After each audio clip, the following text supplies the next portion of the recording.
WHO memberikan indikasi kalau COVID selesai di dunia ini baru tercapai di tahun 2025. Walah, sebuah perjalanan yang panjang sekali ke depannya. Masih 4 tahun lagi, masih lama ya. Sama lamanya dengan menunggu Newman giliran pegang kendali bernegara. Baik, kita bahas lebih dalam tentang pandemi ini. Dalam kacamata perang, sesungguhnya saat ini adalah masuk kategori perang dunia ketiga. Perang dunia secara harafiah ya artinya ada musuh bersama.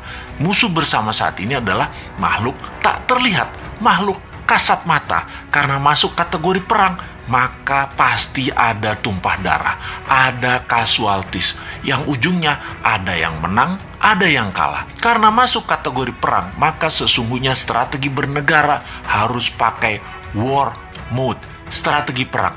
Dalam strategi perang, jurusnya cuma satu, survival. Harus hidup, terlepas nanti perangnya kalah atau menang. Untuk hidup, kita lakukan apapun sekali lagi untuk tetap hidup. Apalagi sebuah bangsa yang harus tetap hidup. Apalagi sebuah negara yang harus tetap hidup.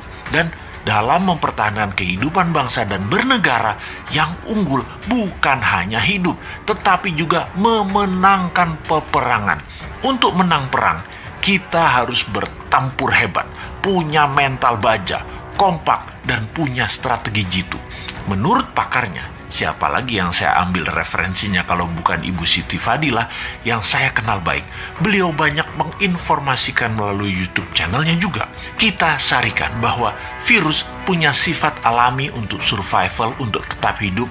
Biasanya punya 3 periode mutasi. Mencontoh Spanish flu di awal abad 20-an. Gelombang pertama, gelombang kedua, gelombang ketiga, virus bermutasi. Seperti bola dilepas dari tangan. Pantulan pertama lebih tinggi, pantulan kedua lebih rendah, dan pantulan ketiga terendah. Virus pertama kekuatannya terlemah, gelombang kedua mulai menguat, dan ketiga terkuat. Itu adalah hukum alam. Dilihat dengan kacamata, disederhanakan. Lalu kita lihat strategi bernegara. Ada yang pakai vaksin solusinya, ada yang pakai imunitas, ada yang keduanya dikombinasi.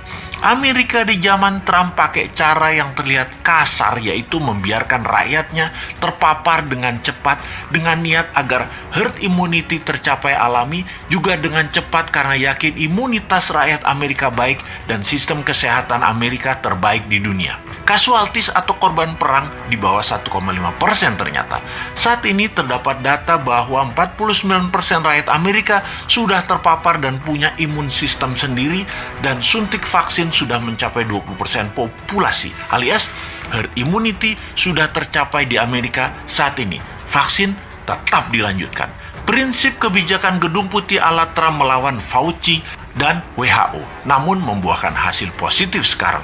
Penasehat Biological Warfare Gedung Putih menyarankan Trump waktu itu, strain gelombang pertama itu terlemah. Secepatnya saja disebar dan paparkan dengan tanpa mengikuti protokol WHO dan Fauci yang sepertinya mau menghambat agar Amerika rakyatnya maskeran dan strain gelombang pertama kenanya sedikit sehingga vaksin laku terjual setelahnya. Bahaya kalau gelombang pertama dibatasi atau ditahan. Keserang gelombang kedua, pertahanan imunitas masyarakatnya kurang. Jadi gelombang pertama lepas saja. Toh sarana kesehatan bagus. Itulah analisa dan strategi Gedung Putih di masa Trump yang terbukti tidak ada gelombang kedua di Amerika yang telak. Pada saat ini, karena herd immunity tercapai, Amerika menang perang melawan COVID. Tiongkok pakai cara kedua, terbanyak pakai vaksin lokal produk mereka sendiri, di mana herd imunitas alami tercapai 20%, yang saat ini 40%-nya ini pakai vaksin, di mana 3 bulan lagi herd immunity di Tiongkok tercapai dengan vaksin lebih dari 60% populasi dan 20% natural imunitas. Tiongkok menang juga perang melawan COVID. Gelombang kedua ketika terlambat vaksin dipakai, maka akan berat karena mutasi virus sudah lebih kuat. Dan yang tanpa vaksin terpapar gelombang kedua menjadi berat lagi pengaruhnya atas kesehatan adalah benar. Strategi yang harus cepat-cepat dilakukan adalah vaksin disuntikan ke masyarakat. Di Indonesia, ketika gelombang pertama ternyata hanya memapar 10%-an populasi dan vaksin saat ini baru mencapai 20%-an populasi. Saat ini gelombang kedua terjadi di Indonesia. Sementara yang berimbas atau vaksin atau yang punya herd imunitas baru mencapai 30%-an populasi. Dan hanya mereka inilah yang mungkin kuat terhadap virus gelombang kedua saat ini. Dan mudah-mudahan, sekali lagi, tidak ada gelombang ketiga mutasi COVID, yaitu COVID yang terakhir mutasinya yang terkuat. Kita harus segera mencapai herd imunitas saat ini, segera. Inilah hal yang kasihan pada pemerintah saat ini.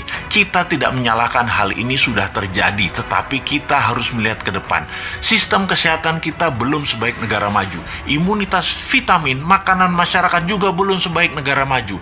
Maka yang terbaik kita bantu pemerintah saat ini dengan PPKM-nya Jawa Bali, kita taat 100%. Diam di rumah selama 3 minggu, gunakan minimum movement selama 3 minggu, makan sehat, hidup sehat, baca buku, dan olahraga.